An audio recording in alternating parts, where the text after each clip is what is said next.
Uh, okay, we'll just go free form. I don't care. If you don't want to answer something or say, just tell me shut up. It doesn't matter. Yeah. and, and well, Natalia Maurer, Maurer, Maurer. And you were telling me earlier that this is in Germany. It's a bricklayer. Is that what? Yeah, to construct with bricks, apparently. You're into leather and bricks, huh? Yeah, there's something about construction with the hands that's just a Right. spiritual calling. But more importantly, Natalia, what I'm trying to do is encourage people really to do what you're doing. Man, here you are. You're educated, you're smart and everything. You probably get a job with some boring company and put up with their bureaucracy and make a whole bunch of money or whatever. And be miserable half of your life. And you decided to take the bull by the horns and do something you love doing, right? And so, what is this? Tell us what you love doing so much. Nah, well, I was studying psychology, and I think throughout that whole process, I realized that my true calling was working with my hands, not being Oh, behind books. There was something not totally innate to doing that reading exploration, but I've always played with my hands since I was a kid. And then kind of seeing a few snapshots of people's lifestyles and making that the way that they make their money really kind of turned on a light bulb in my mind. I was like, oh my God, this could be my reality. Instead, here I am studying psychology and neuroscience. neuroscience too. Ah, So yeah, it's just a sacrifice you have to make to really align to something that you're passionate about. There's a lot of sacrifice, yeah. especially with the identity that you're putting out to the world, and then suddenly have to kind of click delete on that to follow your passion. It's really scary. Well, did you So get that encouragement from loved ones? um Family. absolutely not. Really? Yeah. No, I Except think they're your worst enemy sometimes. yeah, because they want the best for you and they Right. think they know. My aunt, however, she is a seamstress, so Ah. she was, yeah, she was a path that inspired me and showed me that there's hope down this direction. Especially right before I was applying to FIT, the Fashion Institute of Technology, I Hmm. had kind of a turbulent few months, and speaking with her, she lives in Argentina, and speaking with her really gave me some insight as to this is a possibility that can materialize. Wow. um yeah, Materialize. Yeah, that's yeah, that's the thing, bringing the idea down into the material world. That's right. the Well, hardest. are you self-taught for this skill? Now you make leather items. I mean, Yes, right. yeah, And, missed that point. and and you sell them So at fairs and anywhere you can, right? yeah, it's mostly word of mouth. I find that the places where I have the best results are the places where I'm truly having fun being in. So Ah. recently I've been at Flash, which is a nightclub in DC. They have a day party called Sunday Love, and I would usually be at Flash anyway for the music. I really enjoy, when the spirit can be put in motion. So they started a love bazaar, and I decided to give it a try, and it went really well. And I was like, why don't I do this every weekend? Wow. This is an opportunity. And so I took it, and I've been there for several months now, and I absolutely love it. I love all the people there. I love the energy that's created. Totally didn't think I would find this, though I was a Flash addict Ah.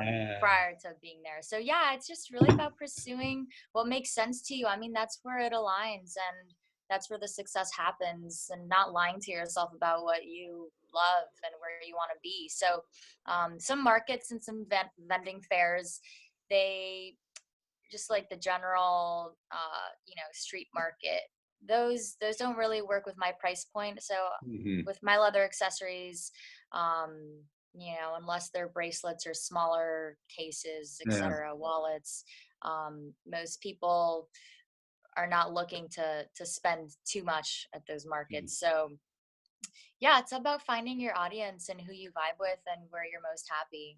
It's all marketing, and actually, I'll run some clips of. I went with the camera with you last Sunday when you were there, and you could. I saw. I mean, the people just really adore your work, and it's obvious people coming up to you and just saying, "Oh, I love your, what I got from you last week or whatever was wonderful, and I want more," and that kind of positive feedback.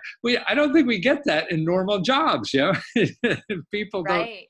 don't say that, and it is so. I mean, when you're talking about that, and I'm a business guy or whatever, so marketing, and that's what it is. It's marketing where your market is, and it sounds like what you're doing is not only following your heart with your craft, but following your heart with your market.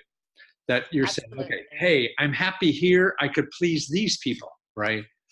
Yes. Yeah. I think there's something to the reality you want to create and you want to Hmm. exist in. When you're creating it, it's really true to you, and it works out and it aligns. There's Yeah. no type of spiritual mutilation that happens when you're Right. exposing yourself to situations that you're truly like that truly align with your core.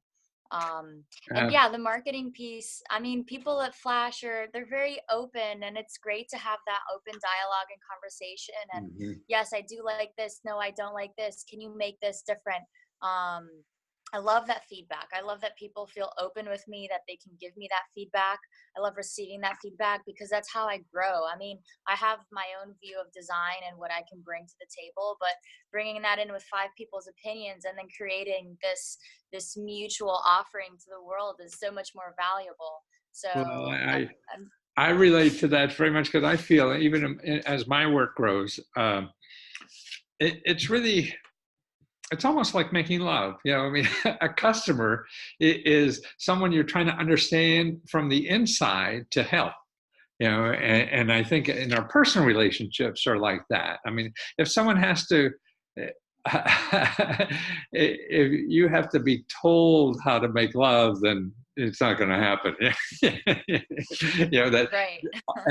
and it's same way with your work. I mean, if you have work, your professional life, if you're giving like that, then and you're trying to understand the person more from the inside instead of just a transactional thing. Here's this, you give me money, blah, blah, blah, blah, blah, blah, and everybody goes away and everybody's bullshitting each other at that point, Right, absolutely. instead of I'm a true relationship somehow. Yeah.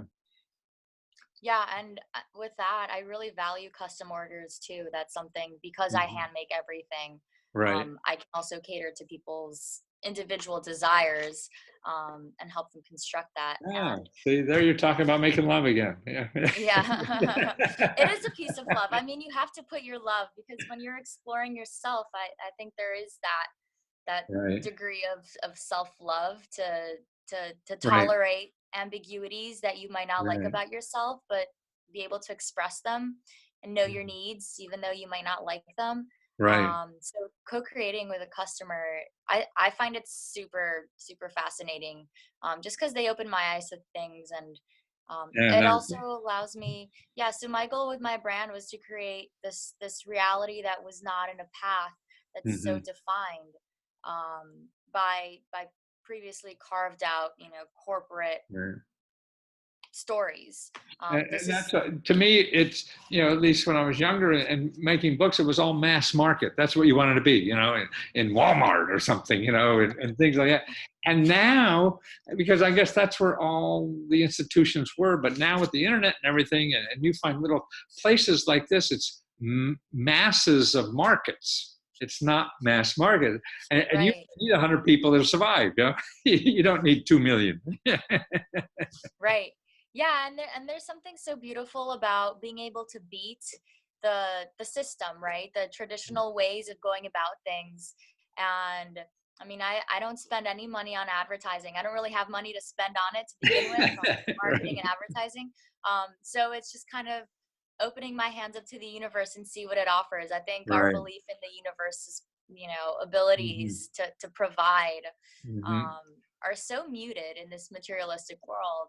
Oh And yeah, no. Everybody thinks they need $1 million to advertise to sell, and that's stupid. yeah, Yeah. yeah, you end up I see getting the wrong there. Is that a Band-Aid on your finger? Is that from working with the oh, leather? I've given up on band-aids because I have to replace this so often.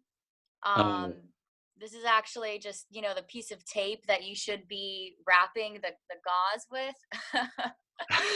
um yeah, it comes with the job. I see.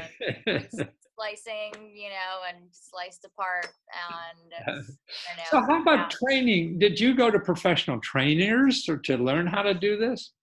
Right. So I ended up enrolling after I graduated from my master's in psychology from NYU. I ended up enrolling in FIT, Ah. uh, Fashion Institute of Technology, and they have a Mhm. super specific program in accessory design, Oh, specifically working with leather. Yeah, really? Wow. which is exactly what I wanted. I wanted to Yeah. do just accessories. I didn't want to have to deal with clothes and Right. draping and fabric, God Okay. forbid. Just leather. There's something Well, so visceral about it. I was So, sewing right before we came on the air. I was my running pins. They fell and I cut them. So I'm a home sewer. Our family business was sewing, and we manufactured baby clothes. So I know how to sew. I taught my boys how to sew and cook and all that kind of stuff. have you ever sewn leather? No, I mean it may be hard stuff. I remember getting that thing with the thumb, that leather, Oh yeah. whatever that is. My son does though. He does all kinds of stuff. He's on his way to Burning Man now. Ah. Your heart is there, huh? Don't talk too much about it. I will start tearing up. I went when he first went, and yeah, I had a ball. And actually, when I was at your club on Sunday, everybody there has been to Burning Man. Oh yeah. Everyone's going, and Yeah, right, scheduling right. is based around it. Yeah. And I met a fellow there whose name is Lesko. And, and we must be related. He's from my area, Pennsylvania and everything. And but he goes to Burning Man every year. He's been there like 6 years or something. But How here he's an wonderful. IT guy, and this is interesting. Oh, I better not say it because I'll be letting the cat out of the bag. Well, actually, I already said his name, so what the hell? He Yeah. but, anyway, so you've been at this a few years now, independently doing this. So it's Yes. still a struggle, but it'll probably be a struggle for a while, right? Yeah. Yeah. But I know um as a young person, it's difficult as struggling. As older, I know I'm struggling again, trying to do a new business, and but that is, I think, the important part of life. If you're not struggling, if you're not trying, if you're not working hard, I don't know why people want to do nothing and have a good life when we're here to work hard and do something. right. Yeah, if I had $1 million to start this business, I don't know if I'd be so passionate about it. I mean, the Exactly. emotional turmoil that's brought up and aroused because of, the complexities of Absolutely. not having things at your fingertips. I mean, really helps creation with Um, with creations of new designs, and, the suffering right. is Well, is see, like is what gets the marketing, material. you didn't have money, so you found out a way to market for free. If you had a lot Yeah. of money, you'd be spending it, and all that scrap probably didn't work anyway. Yeah. Yeah. And now you'll be, to me, a more secure business because you know how to do it without money. Yeah. So when the Right. good times come, all this, ups and downs, you'll be strong. If you only know how to do it with a lot of money, then you're not strong. Right. And I've had to learn every step of the process and do it myself, including trademarking, which, Ah, I had to do 2 rounds, because the first time I tried to trademark my brand, I named it just Jung. right. And then, it's three Carl hundred, got four hundred after you. dollars Yeah, just Jung. And then $300, $400 later, plus, so many weeks of trying to figure out how to go through the whole process. Um, Plus, like, 6 months to a year of waiting time for them to reply. Right. No, your trademark can't be valid because too many people have this last name. I was like, okay, back to the drawing board. I wish I could have hired a lawyer to just tell me this, you know. Wow. And that's when I was kind of rerouted and had to think about what can I name my brand. And I'm kind of happy it did, because just Jung by itself Yeah. wouldn't have been as rich, I think, and descriptive Right. as House of Jung, because it's really, I do it all from my house. Right. Um, so it does have that intimate part to it. Well, and also Um, it sounds like a fashion brand too. House of, yeah, you sound like in yeah, the fashion business, and which you are. Yeah. So yeah, it's, like House of yeah. Chanel or, or Yeah, whatever. that's the universe taking things and just kind of making Right. you check up on things, yeah, No, in the hard way. So, it, yeah, it I mean, you get to learn every step in the process, and then assuming things do grow, or, I decide to work somewhere else part-time, etc., and grow somebody else's brand, right. I already know all these steps to look out for. Right. I know where the downfalls are. I know these pits, and I've been through them. Like, I've been through the fires. I understand. Well, you're a delight, and I'm so glad I met you and you came up to me and introduced yourself, and then to see your life and to be part of it, and watch you work and set up your booth at the nightclub. See, that's another interesting way. I mean, look at how would people know that you can set up a booth in a nightclub and sell yourself? I mean, that's terrific. Yeah. And I bring my toolbox too. Toolbox to the nightclub. I find that, I mean, never in a million years would I have thought, I'll bring my hammer and my stuff to the club. That's terrific. Well, you're a delight. And so we could find you on Instagram, right? Instagram.com and then slash House of Slash, Young. That's yes, Jung, as in yes. And house Carl. spelled Haus too. That's a tricky one. What was Throwing that? two curveballs. So Oh, house spelled Haus. And then, Haus. Like German house. yes. See, J. you fell for that curveball. Aha. Okay, I did. Okay. So Yeah, it's tricky. house. Haus of OFJUNG, like the Yes. philosopher, right? Yes, That's the exactly. important part. Inspired by the one and only Carl Jung, indeed. Right, exactly. I mean, that's what life's about, is from the inside out. And that's what you're Yeah. doing, is giving the rest of us your insides, and that's the best we have. So thank you for sharing all that Yeah. with us. Thank you so much. I Okay. Talk to appreciate. you soon. Take care. I'm just going to turn this off now, I hope.